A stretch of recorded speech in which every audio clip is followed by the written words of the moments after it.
and thanks for your interest in BETAG training. We would like to show you some more detail about our online eClasses. Registration is made at betaglc.com. After login, the training pyramid will give you access to the available classes. For now, let's look at the estimation classes we are running, to give you a broader insight into the format and content. Once registered for the class, you can take 2 e-modules as pre-course work. These are to give you some idea of what we will cover, and to prepare you for the class. They are both about 15 to 20 minutes long. The actual e-classes are 2 hours long and run through Microsoft Teams. An account for Teams is not needed, only a web browser and internet connection are required. Here is a brief overview of the class. The class runs with presentation elements, engaging group activities, and live trainer-led demonstrations and training in parallel, while the participants can take notes on the supplied digital workbook. Now, we will show you some sections from an actual e-class. Enjoy watching. The reason that we put so much focus on that grey bit is that our experience is that the majority of repairers have that's an area of really quite significant opportunity for them. And Mark, this is something you asked me on. I thought was maybe just worth touching on quickly. So again, not coincidentally, and certainly a lot of the content that we've been looking at this week with you sits in that grey bit at the top of the pyramid. But actually in Europe, we've got an A to Z training program. In fact, we deliver Toyota's body repair training program right across Europe that dives into the structural elements. So we don't just stop at the grey bit. And then the last one, which is simplistic, I know, bear with me, and I hope it will resonate, is efficiency. We talk about that, and actually when we're talking to estimators and we're talking to technicians, we go into a little bit of this detail as well. A red apple basically is a replacement labour hour in our terms, and a green apple is a repair labour hour. So don't get too caught up on the exchange rate that I've used here. It varies, I'm sure, actually within the market, within Canada from market to market. But crudely speaking, the idea here is that if I, as a technician, I deliver 1 labour hour as a shop, I'm hopefully invoicing for 1.5. And if I, as a technician, deliver 1 repair labour hour, then I'm hopefully invoicing for nearer to 3.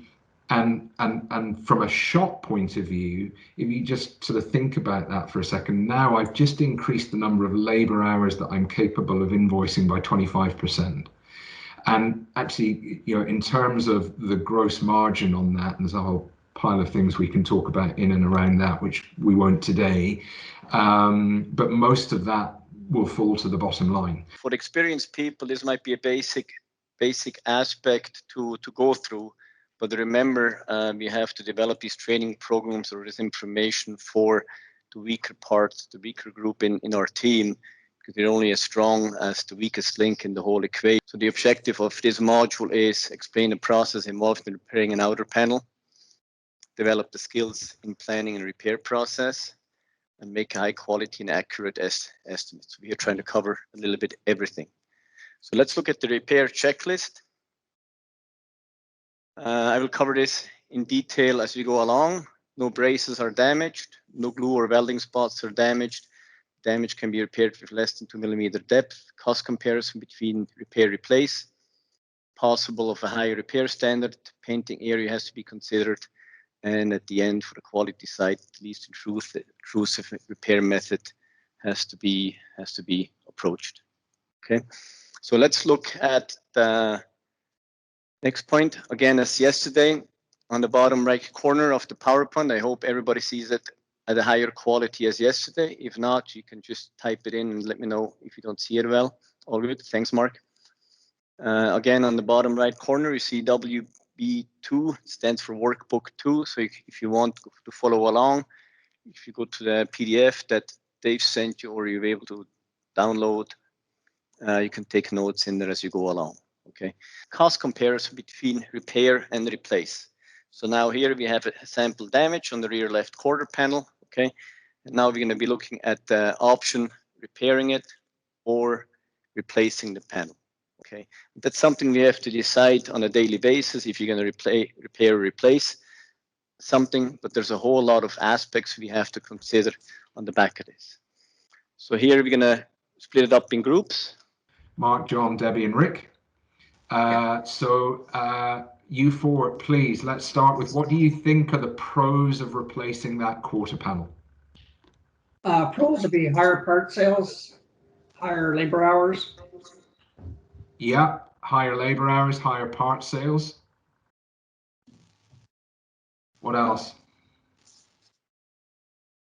Less disassembly? No. No, it's more disassembly. Is it more? Okay, sorry. I don't know. Better corrosion protection. Just talk about that a second one. Why do you think better corrosion? I don't know. I thought that's how I answered it yesterday. There we go. You're thinking cavity wax and all that.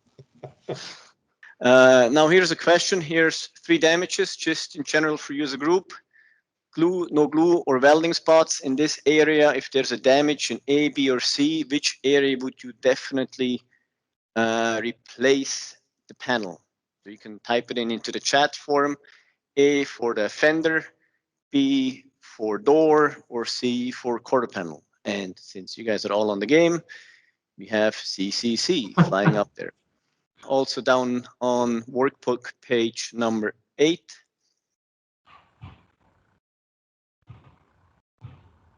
Okay. The first center impact point, which we mark like a little mustache, what do we call that? I know I've beaten you up yesterday with this definition. It's plastic deformation. Okay, that's where the metal is stretched. Check the OEM procedures, how and where you have to apply seam sealer. This is an example from Toyota, gives you quite precise description, how much you should put on and where. Next thing is this is also an example from the Toyota on the inner panels, where you have to apply more or less how much seam sealer you have to apply. Yeah, I want to do quickly, please go to page 16 on your workbook. Again, for groups, give me some points. So the idea here is you're making a final inspection. So group number 1 is green. Group number 2 is red. Group number 3 is yellow. And group number 4 is blue. So let's say for group number 1, you have replaced the door. What are the special things I have to consider or check before I deliver the panel or the work back to the customer? The same thing is group number 2 with the red panel. It's the quarter panel. You replace the quarter panel or you fix the quarter panel. Give me some key checkpoints that I would tell my young estimator, hey, when you replace the quarter panel, these are the things you got to check. The same thing for group 3, the bumper. You replace the bumper. What are the key things you would look, which can often be missed, or is these things to be considered? And the same thing then for group 4, which is an easy one today, which is blue. So just write up some points,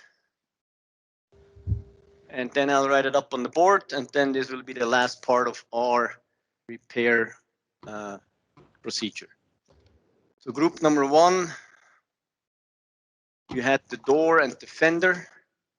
You can just unmute yourself and yell something into the room.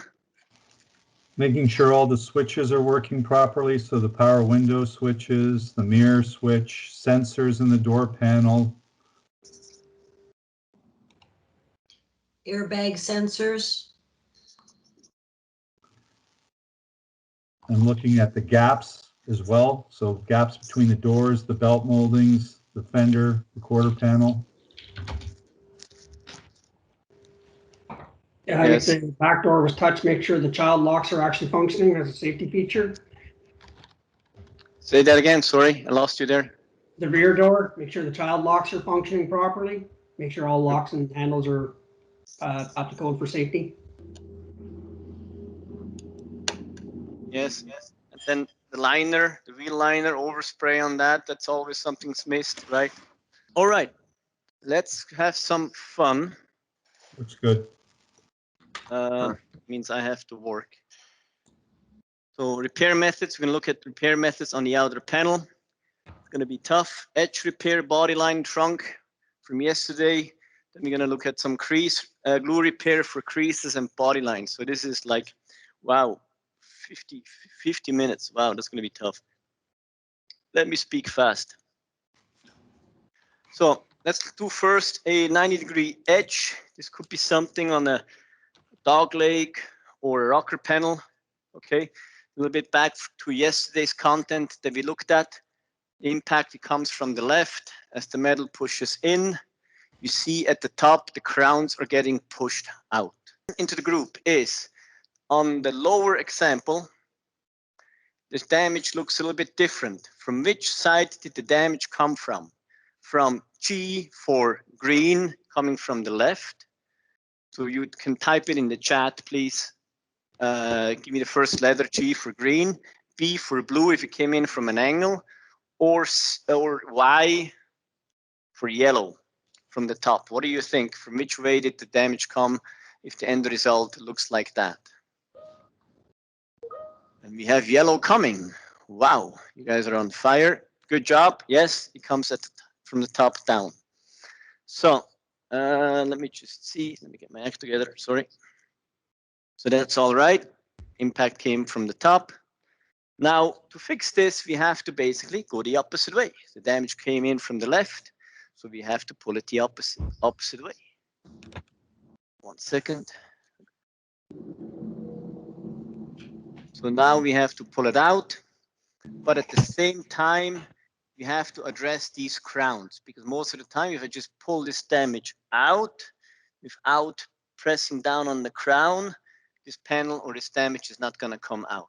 Okay, so that's going to be the challenge of the whole. So this here is an example of a rocker panel.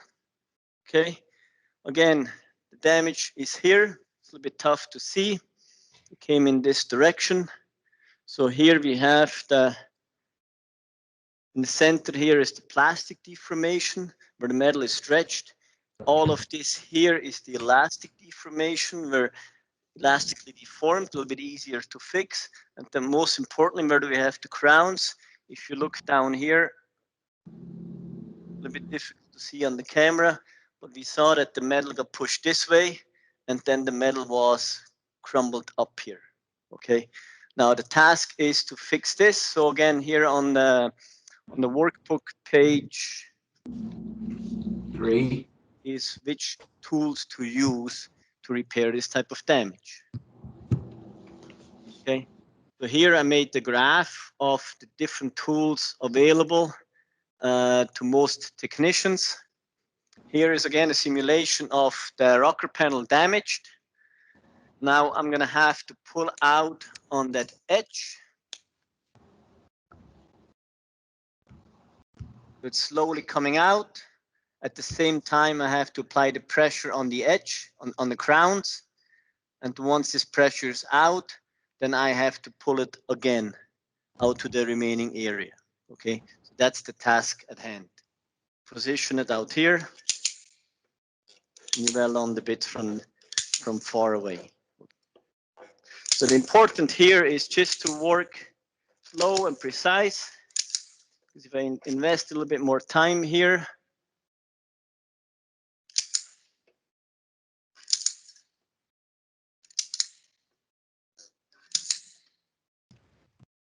okay, for the ones who remember,